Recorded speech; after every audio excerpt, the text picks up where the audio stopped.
welcome back to Dave's Top Listens of 2022. It's where I talk about the records that I really enjoyed this year, new records I've never listened to before in my life until this year.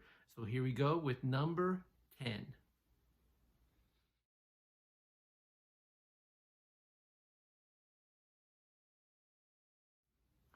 Okay, number 10 is The Dip with Sticking With It. But they sound like they could be Otis Redding's backup band. This is a band my daughter introduced me to on the 2018 road trip we took to go look at colleges that she thought that she might like to attend. She had this in her playlist. This album does not disappoint. It's got one of the best songs I've heard all year long called Apollonia. You would think that this came out, sometime in the late 60s, early 70s. It is that good. Again, they could be Otis Redding's backup band, no doubt in my mind. And the guy who sings for them could be singing along with Otis Redding, but never stealing the glory from Otis Redding. So let's not go too far.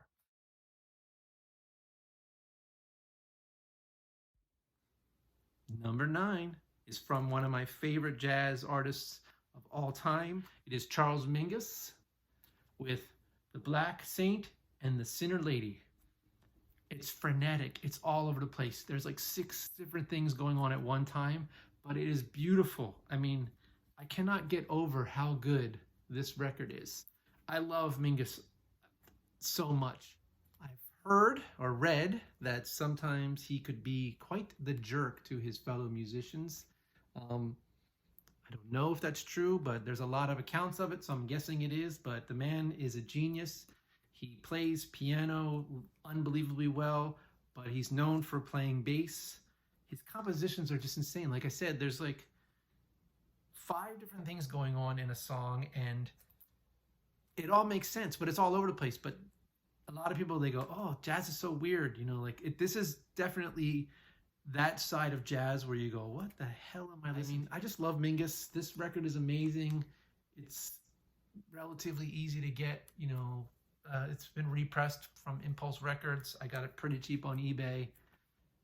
Download it, listen to it, tell me what you think. I'd really like to, of all the records I'm like reviewing this year and talking about, I'd really like to know what people think about Mingus, because he can be a little bit frenetic and a little bit all over the place, but I just freaking love it.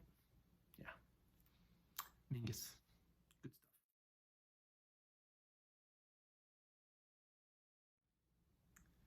Number 8 is by an artist who I had mentioned earlier, who was in my top 20 through 11, that she may make it into the top 10 also with another record, and this is true. Her name is Laufey, the girl that my daughter introduced me to, the Icelandic singer.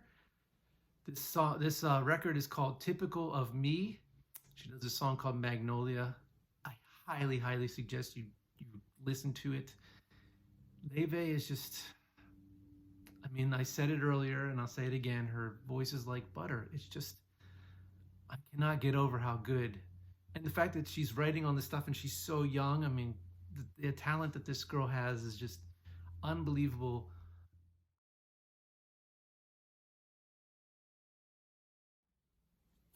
Number 7. This record is by Kenny Dorham. It's called Matador. I am not a member of the Kenny Dorham fan club, but if there is one, I'm gonna go, maybe I should go Google it right now and join it, because Kenny Dorham is an amazing trumpet player. I cannot get over how good he is.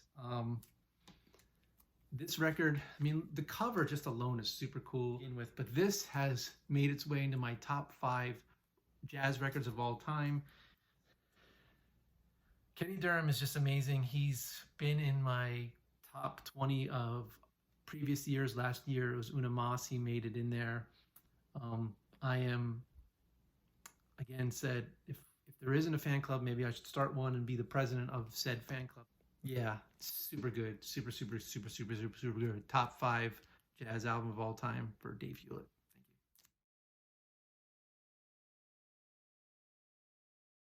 Thank you. Okay, number 6 is Nathaniel Rateliff, or Rateliff, depending on how you want to pronounce it, and the Night Sweats with The Future. This band is known for a song that they did 2 records ago called Son of a Bitch. The video is really cool. It feels like they're trying to emulate Johnny Cash's Live at Folsom County Prison.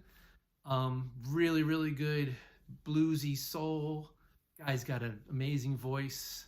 Super heavy on the bass. I mean, the bass is almost always forefront. I would love to see them live. I mean, they just feel like a band that would just be amazing live.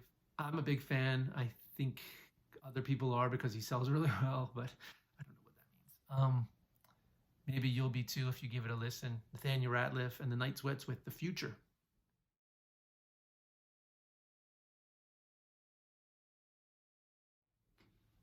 Number 5 is Beach Bunny with Emotional Creatures. Now, I am a sucker for a female-fronted, punky, alternatives type of band. I mean, Slater Kinney, Joan Jett. I mean, these are some of the bands that I just adore, and Beach Bunny is now a band I absolutely adore. Her vocals are just magical. The band behind her is just like playing awesome melodies, very guitar front, single string kind of like solos. Just, I mean, her voice and her songwriting, Beach Bunny is just really, really good. The song Oxygen on this record is my absolute favorite song of the year. If you listen to nothing else on this record, but you just listen to that record, you'll just be like, wow. But then you're going to go, ooh, maybe I should listen to more of this record because it's that good. Beach Bunny is very good. They're coming here in March, and I'm hoping I can make the show. I actually know about a show happening. Well, a friend of mine told me. I wouldn't have known. It's happening in March. I want to say March 9th. I'm not 100% sure.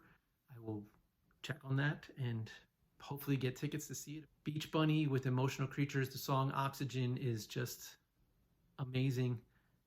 Yep. Yeah.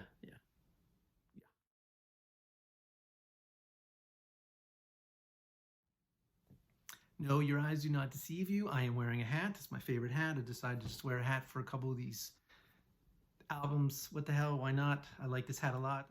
Number 4 is probably one of the most popular albums that have made my list in the last couple of years. It's Carole King's Tapestry. Now, Carole King is unfreaking believable of a songwriter. She was inducted into Rock and Roll Hall of Fame recently. But this record is probably one of the greatest records I've ever listened to. Why is it number 4 and not number 1? Because as much as I love this record, I love the other records more just because they're more my style, but I understand how important this record is. Carole King, I mean, they made a musical called Beautiful because of the songs she wrote. Yeah, I mean, come on. Just lovely. I mean, there's hit after hit after hit, and the songs that aren't hits could have been hits. I mean, this record. The reason why I downloaded this record is probably one of those records I should have listened to a long time ago, but a friend of mine suggested that I should look at NPR's top 150 female-led records, like female-fronted record releases, and this was like in the top 5. I mean, Joni Mitchell's Blue is number 1, which makes sense. But Carole King's Tapestry is that good. If you haven't listened to it, it's been around forever, and you know some of the songs. There's no doubt in my mind you know at least 1 or 2 of these songs, if not 5 or 6 of them. It is that good. It is an all-time classic record. She's iconic. She's got a beautiful voice. She's got an amazing talent for writing songs, and I just love this record. So yeah, Carole King, Tapestry.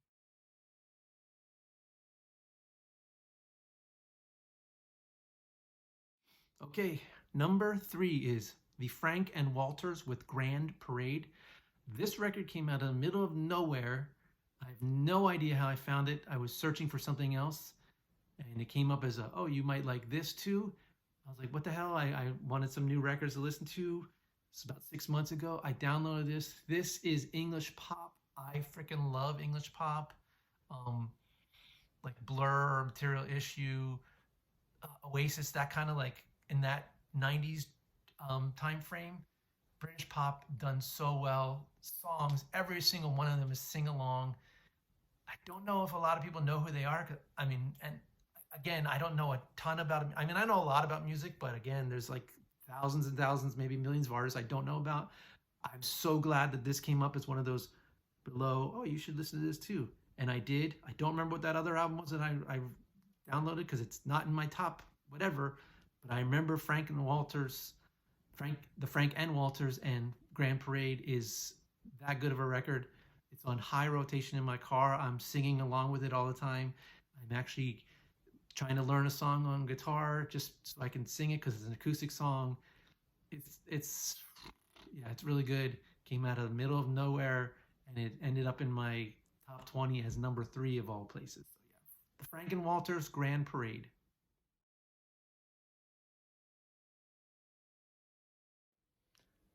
Number 2. Number 2 is from a world famous artist, Little Richard with Here's Little Richard. It's his debut album. I mean, come on, Little Richard. I mean, he's a legend. This is in Rolling Stone's top 500 of all time, number 50, I believe. It should be way higher than that because some of the records that are above it, I don't agree with. Radiohead. Uh, this is quintessential rock and roll. This is the beginning of rock and roll. This was recorded in 1955 or released in 1955. But think about this, okay? Think about you're 16 years old and this record comes out. This would blow your freaking mind. I mean, Tutti Frutti, a wop baba luba a lop bamboo. I mean, I can't even imagine what it was like for this to be on the radio and hearing this for the first time. It'd blow your freaking. We all know it. Again, it's a classic. Everybody knows the damn song. It's been covered a million times. Elvis covered the damn song. But to hear this in 1955, how freaking groundbreaking this is. I mean, I can't even imagine, like, what comes out now that we would go, ah, nothing. But this came out and everybody's like, ah, this is rock and roll. This is unbelievable. This record blew my freaking mind and I can't believe I didn't listen to it before, but I've heard the songs a million times, but never in one spinning. Oh, it's in like my top 20 records of all time. No doubt. No doubt. Little Richard. Here's Little Richard.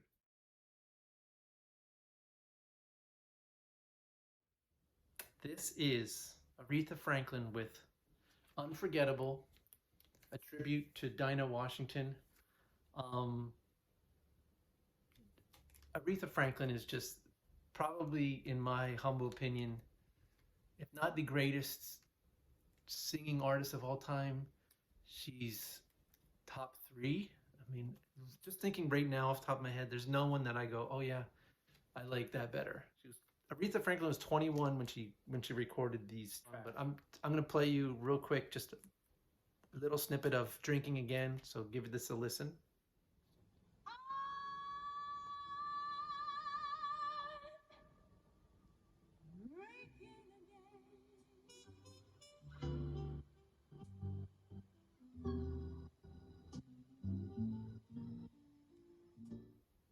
Okay, tell me that's not freaking amazing.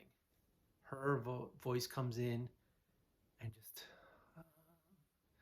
and then that muted trumpet. I mean, this whole record feels like those few seconds. Okay, so there you have it. That is my top 1 through 10 or 10 through 1 again. Like I said, it's been another great year of music. Like I said, 238 records listened to that I had never listened to before. I love listening to new music. Send me your suggestions. Listen to these records if you have the time or you have the want. Thank you. 2022 has been a great year for music. So I hope you have a happy new year and I hope 2023 treats you well. And we'll see you on the flip side of the calendar. And yes, please send me those suggestions.